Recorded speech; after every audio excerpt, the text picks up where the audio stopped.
Eccoci qui ragazzi, bentornati sul canale e benvenuti in questo nuovo video dove analizzeremo a mente fredda, non a caldo ovviamente, Lecce-Napoli, che è stata una partita ovviamente sottotono per la squadra azzurra, però era quasi telefonata una partita del genere per come ci arrivava il Lecce con 5 sconfitte di fila, 0 gol fatti. Doveva vincere per forza, ci ha dato filo da torcere, facciamo gli applausi a Lecce, l'abbiamo fatto anche ieri sera in un video post partita a caldo, perché Lecce ha giocato una grandissima gara, facciamo insieme le pagelle per tutti i calciatori di Napoli e riviviamo un attimo delle fasi del match che mi sono appuntato qui e vediamo come è andata la partita. Partiamo con le pagelle. Prima di cominciare, ragazzi, vi invito come sempre ad iscrivervi al canale, mettete un like a questo video così diamo una botta di vita a questo algoritmo e partiamo. Partiamo dalle pagelle e poi andiamo a vedere un attimo come è andato il match. Diamo un 6 perché si è fatto trovare pronto subito, pronti via una girata dalla sinistra che poteva finire a palombella quasi sotto l'incrocio. Meret si è fatto trovare pronto con una grandissima parata e ha salvato il risultato e ci ha tenuto in partita. Di Lorenzo, 7 a Di Lorenzo, migliore in campo del Napoli, non solo per il gol fatto, ma per la spinta che ha dato, per il carisma e per la stessa esultanza dopo il gol, un abbraccio che è quasi commovente con tutta la panchina dopo l'1-0. Non abbiamo niente da dire sul nostro capitano, grandissima prestazione di Lorenzo. 6,5 alla coppia centrale, Kim e Rachmani, di sbavature ce ne sono state poche e niente. Alla fine, se andiamo a vedere il gol che abbiamo preso contro il Lecce, la palla passa tra le gambe di Rachmani, ma l'errore sta nel non rinviare quel pallone, quindi non possiamo dare l'errore a Rachmani. 6,5 anche a Kim, che sembra aver ritrovato un po' più di gamba rispetto al Milan, perché molto probabilmente il fuso orario delle partite con le nazionali ha influito e non poco. Mario Rui gli diamo un 7 meno, qualcosa in più della coppia centrale, perché ieri l'ho visto, a parte carismatico come sempre, perché secondo me nel Napoli tutti dovrebbero avere la cazzimma, tra virgolette, che ha Mario Rui e l'intensità che ci mette nella partita. Ieri pimpante anche a livello atletico, quindi 7 meno a Mario Rui, anche se a sinistra abbiamo spinto un po' meno. Anguissà, diamo un 6 ad Anguissà, un 6,5 allo Lobotka e voglio dare un 6,5 anche a Elmas, che potrebbe essere anche un 7 meno, perché a differenza di Lobotka e Anguissà, Elmas a livello tattico è diventato molto duttile, lo è sempre stato, però Spalletti comunque non si fa problemi a metterlo a destra, a metterlo a sinistra, lo sostituisce Zielinski, ha sostituito Kvaratskhelia in passato quando Kvaratskhelia era infortunato e ha fatto bene, molto bene come esterno sinistro, quindi quel punticino in più, quel mezzo voto in più lo diamo a Elmas per la duttilità tattica. Anguissà siamo ancora non a livelli top, perché Anguissà ci ha abituato a delle prestazioni dove a livello di impostazione non sbagliava niente. Ieri ancora qualche passaggio sbagliato di troppo. 6,5 allo Botka, perché comunque in una partita del genere devi comunque trovare gli spazi e cercare di smistare palloni, che diventa difficile ovviamente quando hai una squadra avversaria che ti attacca subito appena prendi il pallone.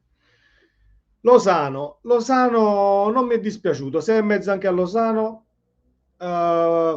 soprattutto in fase offensiva, perché ci ha provato, ha tirato un paio di volte, 3 volte ha tirato nello specchio della porta, una è stata deviata in angolo con una grandissima parata di Falcone, quindi Lozano tutto sommato ha fatto un'ottima partita. Raspadori, 6 a Raspadori gli diamo una sufficienza solamente perché torna dall'infortunio, perché ovviamente schierato al centro dell'attacco al posto di Simeone con Osimhen infortunato, Raspadori secondo me renderebbe un attimino più dietro come trequartista, però tutto sommato ha fatto una partita discreta. Peccato quel passaggio troppo lungo per Kvaratskhelia, perché sarebbe stato un grandissimo gol lanciato e Kvaratskhelia a rete, e l'avremmo messo anche nel tabellino degli assist. Kvaratskhelia è un 6 meno pimpante del solito, secondo me, però per meriti del Lecce, ragazzi, perché il Lecce, ripeto, ha fatto una grandissima partita ed è arrivato quasi prima su tutti i palloni. Voi che il Napoli fisicamente forse stiamo pagando qualcosina, a livello tattico siamo quasi alla fine del campionato, quindi la mia opinione è che voi o non voi, le squadre avversarie qualche misura la riescono a prendere, altrimenti vinceresti tutte le partite 4-0 e sarebbe uno sport monotono, quando il calcio non lo è per niente. 6 ancora, diamo ai panchinari, li lascio quasi tutti senza voto perché sono entrati tardi sia Zerbin sia chi è entrato al posto di, eccolo qui, sì, sia Zerbin sia Olivera, che sono entrati al 90esimo, e sia Politano. Ndombele e Simeone sono entrati prima. Vogliamo dare un 6 politico a Ndombele? Glielo diamo? Gli diamo un 6 politico a Ndombele e Simeone senza voto, perché ovviamente c'è stato l'infortunio e speriamo che si riprenda presto, anche se infortuni muscolari qualche settimana la devi per forza tralasciare. Detto questo, ragazzi, la partita non è stata divertentissima, è stata una partita sofferta. Le partite si vincono anche così, l'ho detto anche ieri sera, a caldo, a freddo ovviamente cambia ben poco la valutazione, anche se possiamo ritenerci soddisfatti perché a Lecce non ha vinto nessuno. L'Atalanta ha posato 6 punti in casa e fuori contro il Lecce, ci ha vinto la Juve con un gol di Fagioli, sono andati a cadere tutti quanti a Via del Mare ed era una partita difficilissima, molto più difficile questa che la partita a Napoli contro il Milan, senza togliere niente al Milan perché ha dominato al Maradona, ci ha messo in difficoltà, uomo su uomo sono stati superiori, però se dovevo rammaricarmi, questa era la partita dove rammaricarsi nel caso non facevi i punti. Contro il Milan ci può stare lo scontro diretto, perdi la partita, va bene.